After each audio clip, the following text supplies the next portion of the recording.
नमस्कार. मी संतोष पाटील आणि तुम्ही बघताय SP न्यूज. केंद्रीय शिक्षण मंत्री धर्मेंद्र प्रधान नीट पेपर लीकचा एवढा मोठा गोंधळ उडाला आहे. जंतर मंतरवर आंदोलन पेटलंय, विरोधक आक्रमक झालेत, विद्यार्थी रस्त्यावर आहेत आणि मागणी एकच आहे, केंद्रीय शिक्षण मंत्री धर्मेंद्र प्रधान यांचा राजीनामा. पण खरंच धर्मेंद्र प्रधान हे राजीनामा देतील का? याचं उत्तर आहे मुळीच नाही. असं का? याची कारणं आणि राजकीय गणितं नेमकी काय आहेत ते आपण समजावून घेऊया. पहिली गोष्ट, मोदी सरकारचा इतिहास पाहिला तर मोदी सरकार कधीही विरोधकांच्या दबावाखाली येऊन किंवा आंदोलनाला घाबरून आपल्या मंत्र्यांचा राजीनामा घेत नसल्याचा अनुभव आहे. राजीनामा दिलाच तर तो आंदोलकांचा विजय मानला जाईल आणि सरकार झुकले असा संदेश जाईल आणि मोदी सरकारला आपली अजेय प्रतिमा कधीच गमवायची नाही. दुसरी गोष्ट म्हणजे धर्मेंद्र प्रधान यांचं भाजपमधील स्थान. ते फक्त शिक्षण मंत्रीच नाहीत तर भाजपचे मास्टर स्ट्रॅटेजिस्ट आहेत आणि ओडिसामध्ये भाजपला सत्ता मिळवून देण्यात त्यांचा खूप मोठा वाटा आहे. मोदी आणि अमित शहा यांचे अत्यंत विश्वासू आणि ते घनिष्ठ मानले जातात.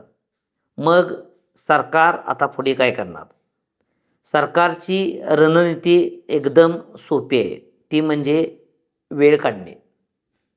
NTAची पुनर्रचना केली जाईल, नवे कडक कायदे आणले जातील, काही अधिकाऱ्यांवर कारवाई होईल आणि दाखवलं जाईल की आम्ही सिस्टीम सुधारत आहोत.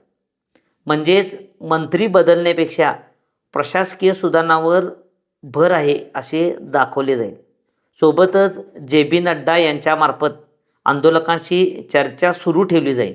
काही मागण्या मान्य केल्या जातील, पण राजीनाम्याचा मुद्दा सरकारकडून सरळपणे नाकारला जाईल.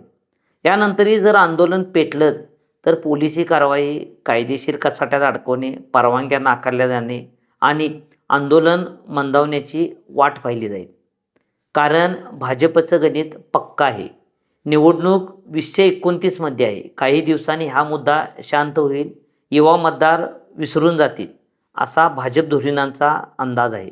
पण थोडक्यात काय, हा लढा फक्त एका मंत्र्याचा नाही, हा लढा आहे मोदी सरकारच्या कार्यपद्धतीचा आणि सत्तेच्या केंद्रीकरणाचा. येत्या काळात काही अतिच गंभीर समोर आलं तरच वेगळी गोष्ट घडेल, पण सध्या तरी धर्मेंद्र प्रधान यांच्या पाठीशी पक्षाचे नेतृत्व खंबीरपणे उभे असल्याचे दिसते. त्यामुळे तुम्ही राजीनामा विसरून जा. तुम्हाला काय वाटते? शिक्षणातल्या घोळाला मंत्री जबाबदार नाहीत का? कमेंट्समध्ये नक्की सांगा. बघत रहा SP न्यूज. धन्यवाद.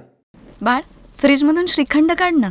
आम्ही पूर्वी घरीच बनवायचो श्रीखंड, त्याची चवच वेगळी होती. आता काय सगळं रेडीमेड. आजी, हे श्रीखंड खाऊन बघ. आज तुझ्या आईनं घरीच बनवलं की काय? हे आहे गोकुळचं श्रीखंड.